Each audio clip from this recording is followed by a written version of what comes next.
came across this very interesting story about a man called Kimball. Apparently he was a Sunday school teacher who just wanted to serve God.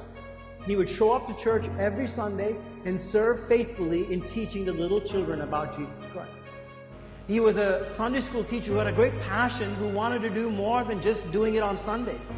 So during the weekdays, he would actually follow through with all the children who came to his class on Sunday to make sure that they understood who Jesus was. And it helped them understand a better relationship with Him. And there was one kid in his class who came from a very rough background and couldn't understand who God was. So Kimball would take the extra step in going and visiting this kid in his place of work. And back in those days, the kids were working as laborers. He would visit him at his shoe store where he worked and would tell them about Jesus and would keep persuading him about what an amazing plan that Jesus had for his life. And finally, in the back of the store, this little young kid accepts Jesus Christ as his Lord and Savior. And his name was D.L. Moody, an amazing man of God. And because someone called Richard Kimball decided he was going to pursue it. But here's the interesting thing. The story doesn't end there. The story actually begins there.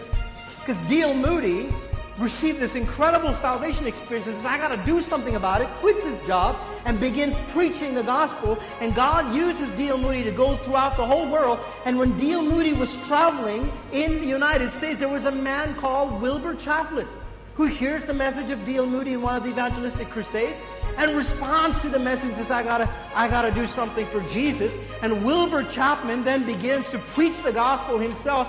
And while Wilbur Chapman is preaching the gospel, a baseball player who was well known in America listens to the message of Wilbur Chapman. At the end of his crusade, he comes up and gives up his life to Jesus. And his name was Billy Sunday. And Billy Sunday, right after he receives Jesus, quits his career at baseball and says, I'm going to devote the rest of my life in serving Jesus Christ. So he begins to do crusades just like Wilbur Chapman does.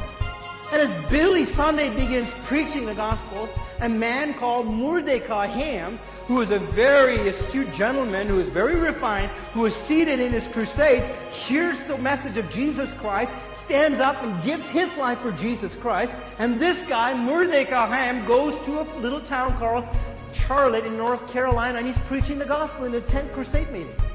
And there's a bunch of kids who were standing outside, and they were saying, we got to go in there, and we're going to cause trouble tonight in that meeting. And in that bunch of friends, there was one kid who didn't want to cause trouble, but he just wanted to see what would happen when they caused trouble.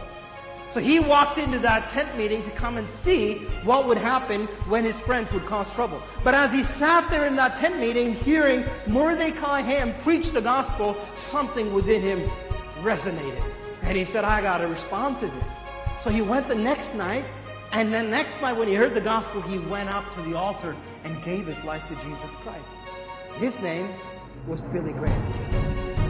And Billy Graham, hold on, I'm not done yet.